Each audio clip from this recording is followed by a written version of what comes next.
Hey guys, it's Melissa here from melissaoatman.com. Welcome to another episode of Awaken Your Inner Awesomeness. I am so delighted you are here with me today. Today we are going to be talking about soul retrieval. What exactly is soul loss, which then causes us to have to do soul retrieval? So in order to talk about soul retrieval, we have to talk about soul loss. What exactly is soul loss? A lot of people would say that soul loss is a fragmentation of the soul. It shares a lot of similarities with disassociation. And we know that disassociation is something that happens when the psyche splits, and it happens in response to traumatic, shocking, or difficult experiences. The splitting of the psyche is often the cause of many core wounds that affect us later on in life. So what are some examples of soul loss? What causes it? Here's some common causes of soul loss. Any form of abuse, whether it's sexual, emotional, physical, or mental. An event of prolonged grief, pain, or fear that made you feel helpless or impotent. A deep-seated addiction to substances, gambling, eating, a near death or an out-of-body altered state of consciousness, or also an ego death is another example of that. Being forced to act against your morals or values, an experience of intense rejection or abandonment, witnessing the unexpected death of someone, a sudden and shocking accident, or entering a relationship without strong personal boundaries, which results in unhealthy relationship and a loss of your own personal power. These are all examples of how we can experience soul loss. And again, it is all about the fragmentation of your soul, the splitting of your psyche, if you will. So it's very similar to disassociation. And some of the symptoms of this are things like numbness. So walking around feeling like you're in a fog all the time. This can be an example of a symptom. Feeling like you're not grounded. Depression. Depression is a very common sign. So a feeling of purposelessness or a feeling of directionlessness or worthiness-lessness. Those are really difficult to say, but anyway, feeling as though you don't have a sense of purpose, feeling as though you don't have direction or you're not worthy, you don't have a sense of self-worth. You may have difficulty adjusting, especially after traumatic events. You may notice that you're dissociating. You may also have unhealthy coping mechanisms. So maybe you develop an addiction of some sort. You feel disconnected. You feel like, especially if this has been a result of circumstances that didn't align with your soul, like being in an abusive relationship, a bad work environment, or simply neglecting what your true passions and interests are, you can really feel a fracture on that soul level. You may experience a lot of negative thoughts and low energy. Some people experience a lot of anxiety and some people experience a lot of insomnia. But the main idea is that your energy reserves are very low. Also, you may neglect yourself and let go of self-care. You may have difficulty being present in your everyday life because being present might be too painful. So we tend to want to just numb out, right? And I know I experience this a lot. And a lot of people experience this when they go through the dark night of the soul. This is one of the big things they experience, is a fragmentation of their soul. And we can understand why these things happen. So how do you then do a soul retrieval so that you can take all of the different fragmentations of your soul and put them back together again? And there are a couple of ways. One way, and the most recommended way, is to work with a healer, whether it's a shaman or someone of that nature who can help you to retrieve your soul. Another way, though, you can do things on your own. You can work with psychiatrists. Sometimes people assume that if you are dissociating and all of that, you may have a mental illness. And while you can experience those things when you have a mental illness, sometimes we dissociate in order to protect ourselves. It is the way that our bodies have learned to cope and to protect ourselves, because sometimes the pain that we experience is so great that our bodies just say, okay, you're not going to be able to handle this is too much. And that is a way to protect you from having to feel all of this pain.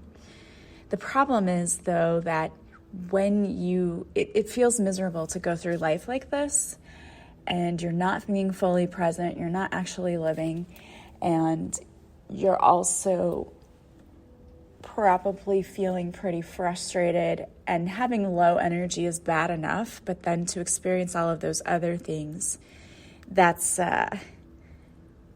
it's pretty a miserable feeling.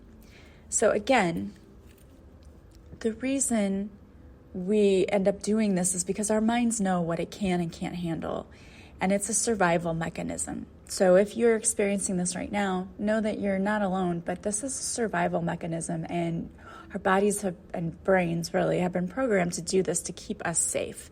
It's just a natural protective mechanism that we use. Think about deer, how they freeze whenever they get into headlights, or certain animals play dead to preserve their lives. It's the same thing. It's associated again with trauma. And when we neglect to reconnect with our soul and the various fragmented parts of our psyche, we're left with this chronic feeling of not being whole. We're left with this feeling of a void, or that we don't belong here, or that perhaps it's too heavy here, life is too tough. We have all of these negative thoughts running rampant. So what we have to do then is to retrieve the soul. To retrieve these lost pieces, we have to learn how to integrate them back into our lives and recover our vital power, the potential, and all of that energy that we've let go. Again, soul loss is an integral part of the spiritual awakening journey. It's the catalyst usually that sends us searching for something more meaningful out there. Soul loss is usually the trigger for the dark night of the soul. And that is the time where we're feeling like we're in a dark place. We feel that we have a lot of pain, and we're desperately searching for any source of joy and hope or higher purpose and meaning in life. That sparks it. So how do you do soul retrieval? Again, as I mentioned, working with a shaman or a professional is a really great way to do soul retrieval. But there are a few things that you can do on your own to help you start to heal. One of the ways is to practice meditation and mindfulness. Because the soul loss leaves you feeling out of touch and as though you're not really there, you have to work on reuniting with yourself and your passion. Think about how when you want to get to know another person, you prioritize spending a lot of time with them.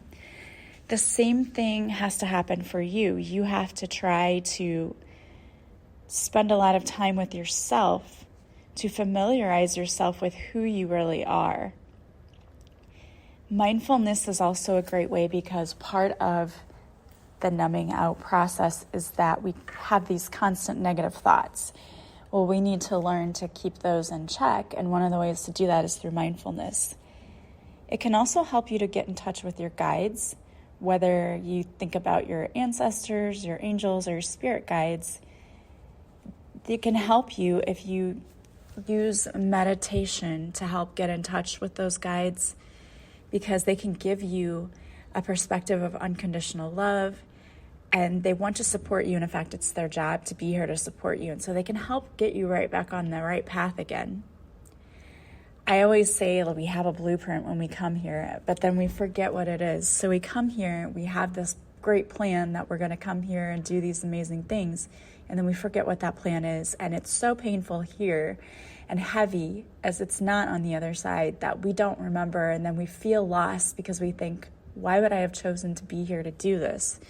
So it's important to try to get back in touch with what that ultimate plan for our life really was.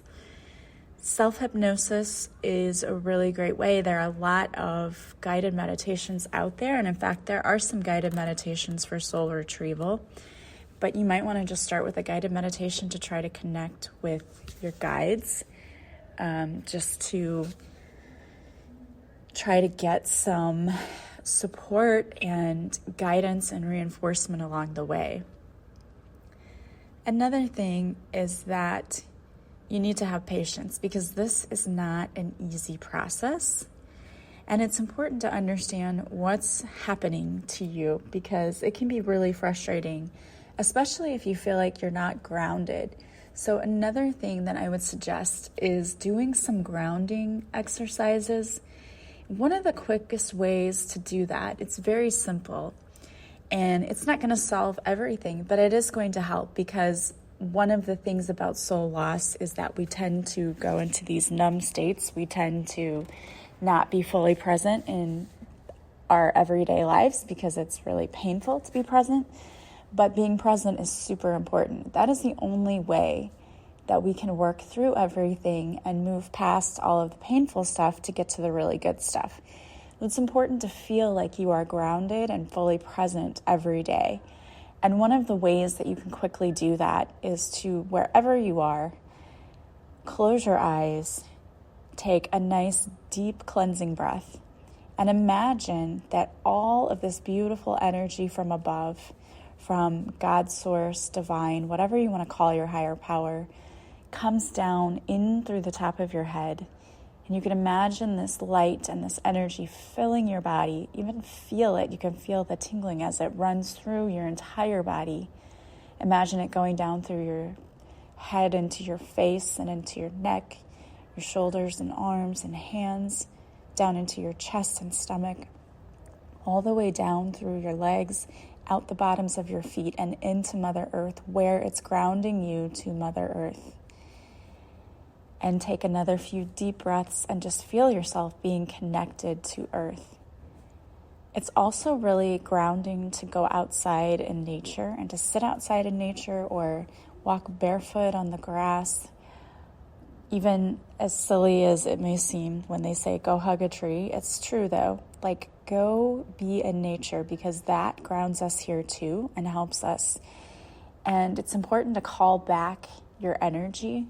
I have a guided meditation for calling back your energy. Now, some people say, well, don't you need to transmute that energy before you call it back? You can, yes, absolutely. Do you have to? No, I don't think so, because I think with the intention of calling back your energy, you're not calling back negative energy, you're only calling back your positive energy. But again, it's all up to whatever feels right to you. Whatever you need for yourself, do.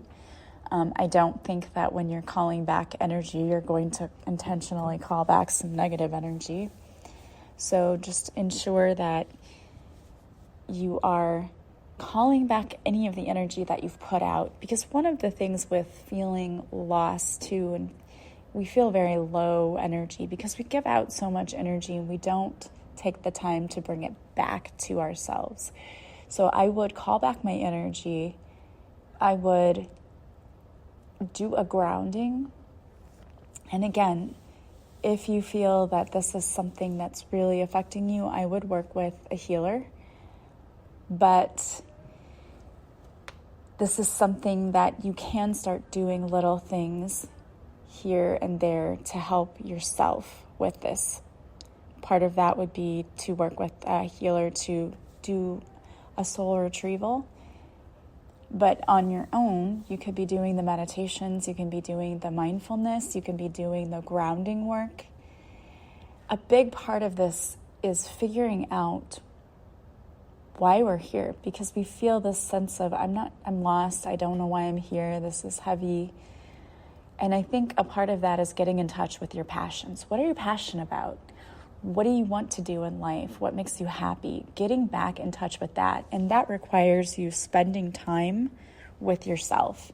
And that's, I think, one thing that's really difficult for a lot of people too, because we want to avoid alone time. If we're not feeling well and we feel like we don't belong, one of the things we might want to do is just to avoid that alone time, because we just don't feel well and we don't feel good with ourselves, and being around others is distracting. But it's important that you do spend that alone time. You can't outrun this, and you have to face it. And the easiest thing to do is to do the work. And doing the work, it's not easy. I don't mean to say it like that, but it's important. It's necessary. You have to do the work if you want to feel better. So every day, even journaling, perhaps, what really worked in my day-to-day? What didn't work in my day-to-day? What would I like to see more of? What do I want to see less of? Doing that kind of journaling to figure out, what are my passions? If I could do anything, what would I want to be doing and why? So working on that, I think, is super important. And again, another important thing to remember is that you're not alone. You will get through this process. But if you're starting to feel all over the place, again, grounding. Get grounded into the here and the now.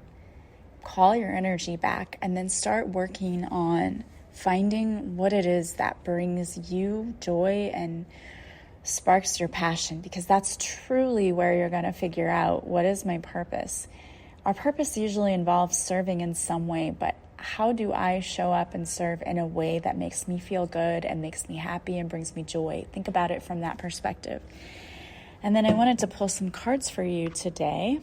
So I pulled a few cards, and the first one that came out, and this is from the Archangel Oracle deck, is letting go. I surrender joyously to the ebbing and flowing of life. And I think that's a huge, huge deal and a big message, because we try to control things too much. Stop trying to control all the time. And I think sometimes that's where we really become frustrated, because we try to control every single thing that happens to us. You need to learn to let go. Let go and just go with the flow. It's a lot easier said than done, but it's super important. And the next card that came out is listening with your heart. I trust the messages I receive with my heart.